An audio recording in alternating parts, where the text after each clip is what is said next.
Hello, everybody. Oh, I'm updating. Today is Saturday, the day before Mother's Day. It's May 9th, 2020. Just so sad and so much going on here. I'm here in Connecticut, especially at my home. Hello, my mister.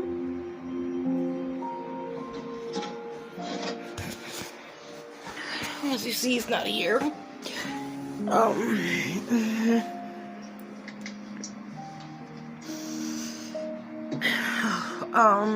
at an ICU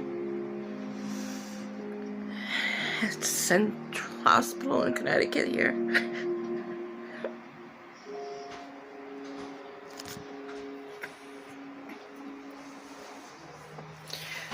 Yeah.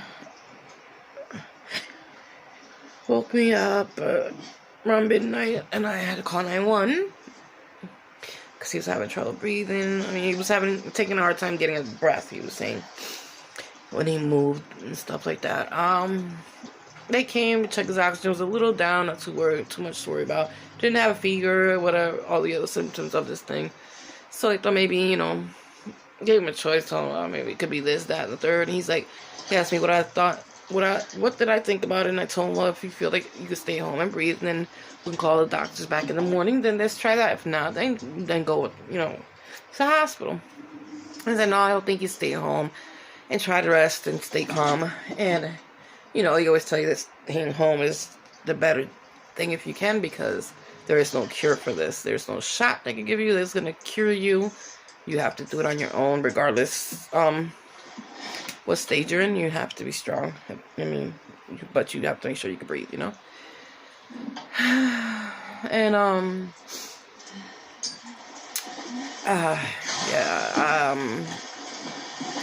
it's 6 something in the morning. And he got up to go pee in the potty in the restroom. And then he screamed to me that he was having a really hard time breathing, catching his breath. Was hard for him.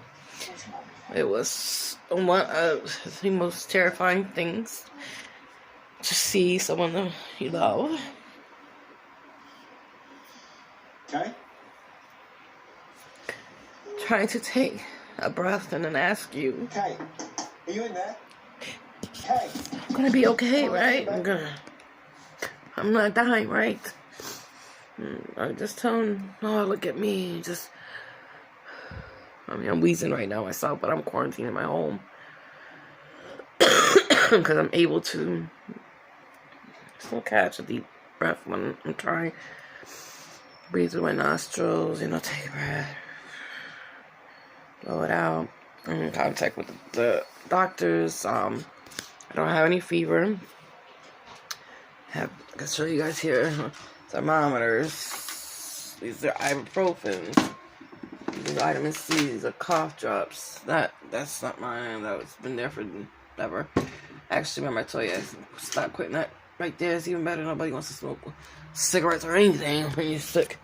Gatorade. Those are the medications. That's the blood pressure machine. There's the hand sanitizers. Let's see what else. So I got everything. Ginger ale. I mixed, hand sanitizer with alcohol and all good stuff to packs of light glues. My friend just dropped off at the door. Excuse me. And but reassuring him, yes, you can breathe this through, to be positive, because positivity and staying strong is what's really gonna get us through this. Because, like I said, there's no miracle shot. Look at these people out there with no masks, no social distancing. It's ridiculous. And then they're fine. And us that were taking all these precautions, all the necessary precautions to not get this illness. And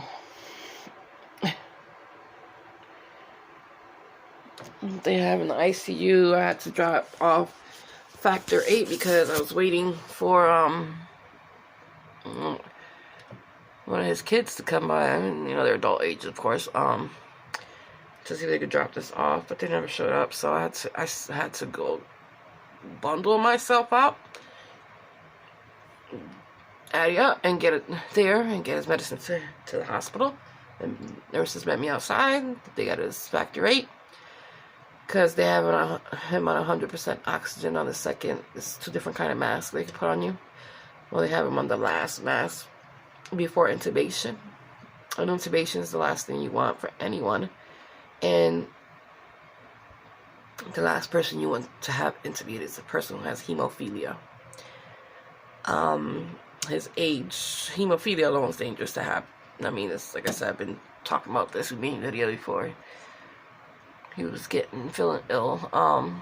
Actually, he was actually feeling ill when we made that video. He was putting factor 8 into his veins, showing you the video, our journey, like he said, our journey. That's Mr. and Mrs.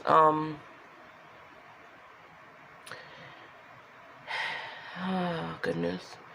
Some doctors called me a little while ago. They, just saying, when you get things like this, they want you to lay on your chest because it helps your lungs function more.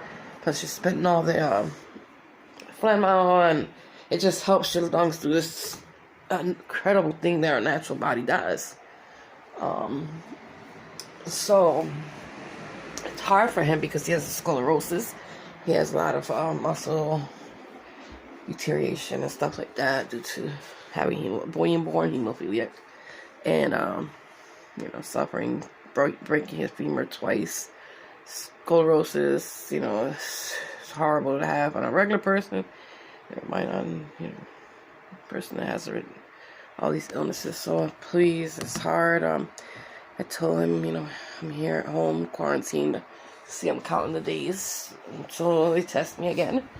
Because I had actually started getting more symptoms than him. I actually was getting the diarrhea. I got the fever. I ended up getting, I couldn't even breathe out my nose right now. Sound congested, but it was way worse than this. So I'm just counting to the days on my calendar here for they're gonna test me again. That way, like I said, I'm quarantined. See, the doors are even blocked off. I don't know if you can see it back there, but it's blocked off anyway. I'm blocked in, and nobody can come in, and I don't want to go out anyway. I mean, I had to go drop this medication off, but I said it looked like I was going to go do an operation on somebody because someone has to get him his factor 8, So here in my home, it's freezing out there. See that breeze?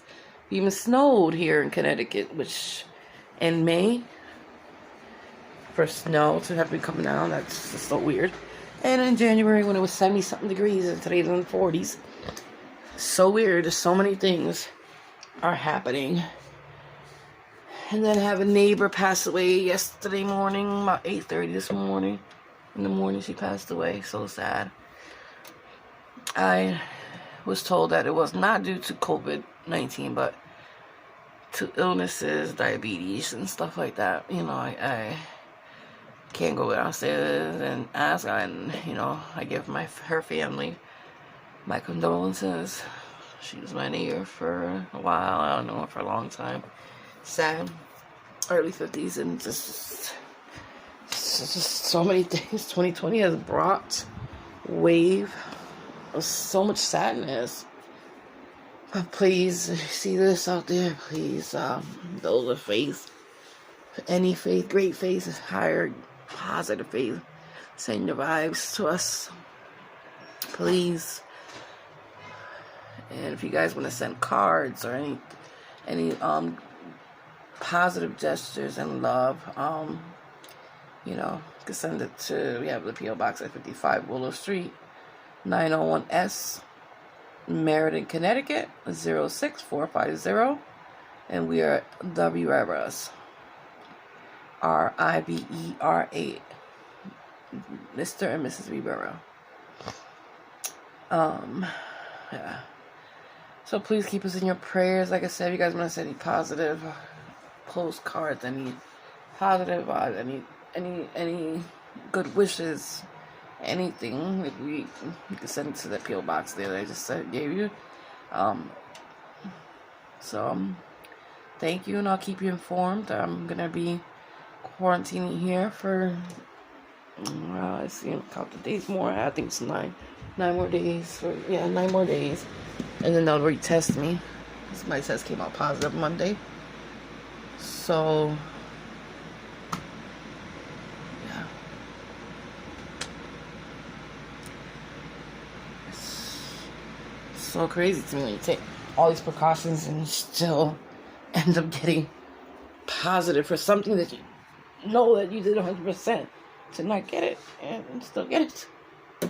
And he didn't poor Mr.